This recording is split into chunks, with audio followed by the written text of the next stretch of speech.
Y, por supuesto, Diego Barovero, además de venir a charlar conmigo, viene a hacer su columna como todos los sábados, señor. Bueno, lo dijimos al principio, cuando estábamos iniciando la transmisión.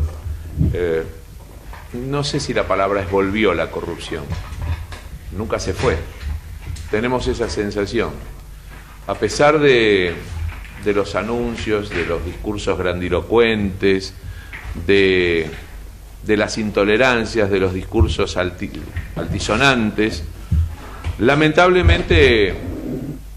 ha sido noticia otra vez en estos últimos días. Volvió a la primera plana y a las portadas de los medios masivos, escritos, audiovisuales, y se han visto y se ven involucrados todavía hoy personajes de la más alta jerarquía en el gobierno del presidente Milei. Precisamente el que parecía ser el cisne negro,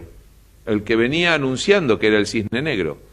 que daba vuelta a la página de la historia para siempre,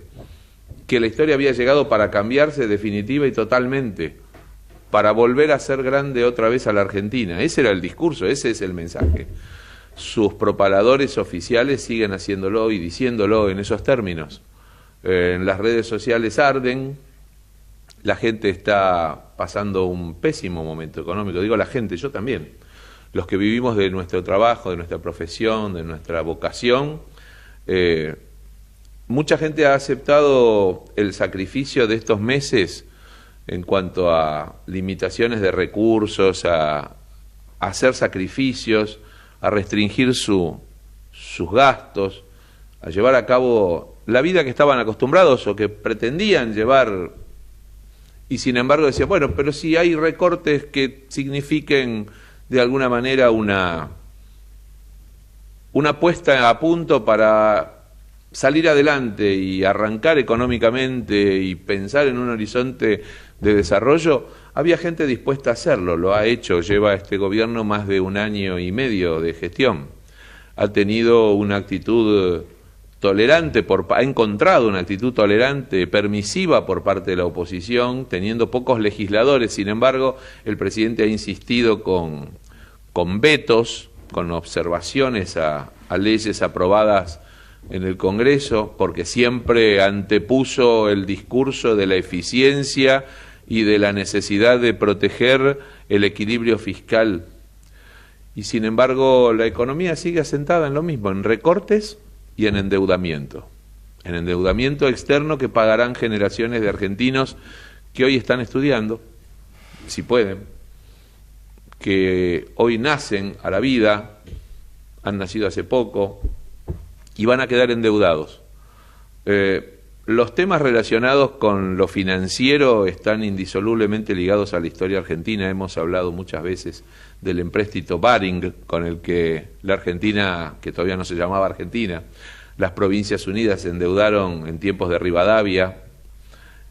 allá en los primeros años de la década del 20 del siglo XIX, y que fue un empréstito que se pagó varias veces porque el capital se gastó, se pagaron comisiones, es decir, coimas, estamos hablando de lo mismo, coimas, y los servicios financieros, es decir, los intereses, se siguieron pagando por muchas décadas. Y se renovaban, y venía otro gobierno que finalmente decía, no, tenemos que honrar estas deudas. Con la sangre y el sudor de nuestro pueblo tenemos que pagar la deuda, porque si no, no seremos creíbles, no seremos confiables en los mercados internacionales. Pero cuando saneemos nuestras cuentas y saneemos la economía, vamos a despegar definitivamente. Lo dijeron muchos presidentes, lo dijeron muchos políticos. Por supuesto, ha habido y hay muchos políticos, muchos dirigentes a los que les guardamos el mayor de los respetos y el mejor de los recuerdos, que han sido honrados en la función pública y honestos en su vida personal, que han tenido conductas coherentes con lo que han pregonado, principios y valores a los que no renunciaron, porque el poder en definitiva lo que hace es descubrir a la persona, dejarla en evidencia, y ahora parece que estos personajes que llegaron a la política tan rápidamente y que tuvieron un estrellato tan fugaz,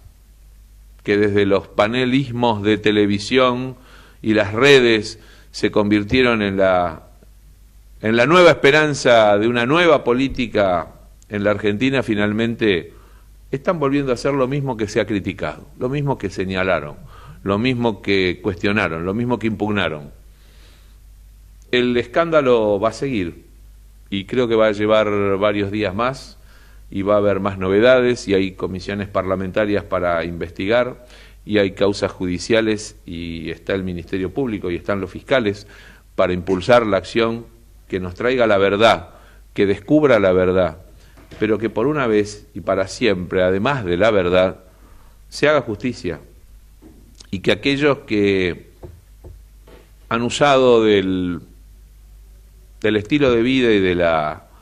de la forma de vida de los argentinos y que han abusado de la tolerancia y de la paciencia, entiendan que errores podemos cometer todos, pero lo que es imperdonable es la mentira. En este mismo micrófono, y acá tengo un testigo que no me va a dejar mentir, Javier Martínez, el operador histórico de Comedios,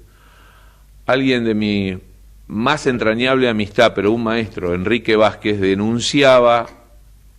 fallecido hace un par de años, denunciaba muchas veces a la casta, pero él lo decía bien, él no decía la casta, la dirigencia democrática, los representantes de la democracia, del sistema democrático, de la política, no, él denunciaba a la casta, a los beneficiarios de la corrupción que desde la economía corrompía a la política para proteger los intereses de los poderosos en contra de las necesidades populares. Yo lo tengo, a Enrique lo tengo muy alto en mi recuerdo y quiero también hacerle un homenaje porque él decía la palabra casta. Y cuando se refería a un expresidente cuyo busto fue reinstalado por este gobierno, fue instalado por este gobierno en el Salón de los Bustos de la Casa Rosada, cuando hablaba de él, Enrique Vázquez decía el delincuente.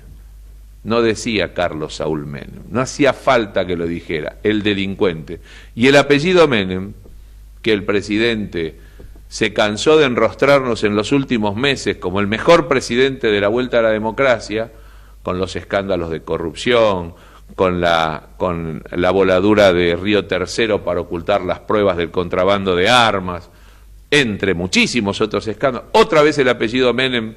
está en las primeras planas y relacionado directamente con la secretaria general de la presidencia, que es su hermana, Karina Milei, en este escándalo de coimas que hoy está sacudiendo la realidad política argentina.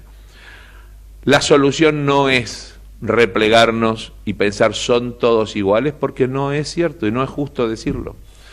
Hay elecciones en varias provincias, hay elecciones en octubre a nivel nacional, ciudadanos comprometidos y responsables, vayamos a las urnas, votemos, castiguemos con el voto la mentira, castiguemos la corrupción, castiguemos el latrocinio, no dejemos que nos roben la esperanza es lo último que se pierde, se dice. Nosotros tenemos una democracia todavía joven, pero que desde 1983, a través de ese pacto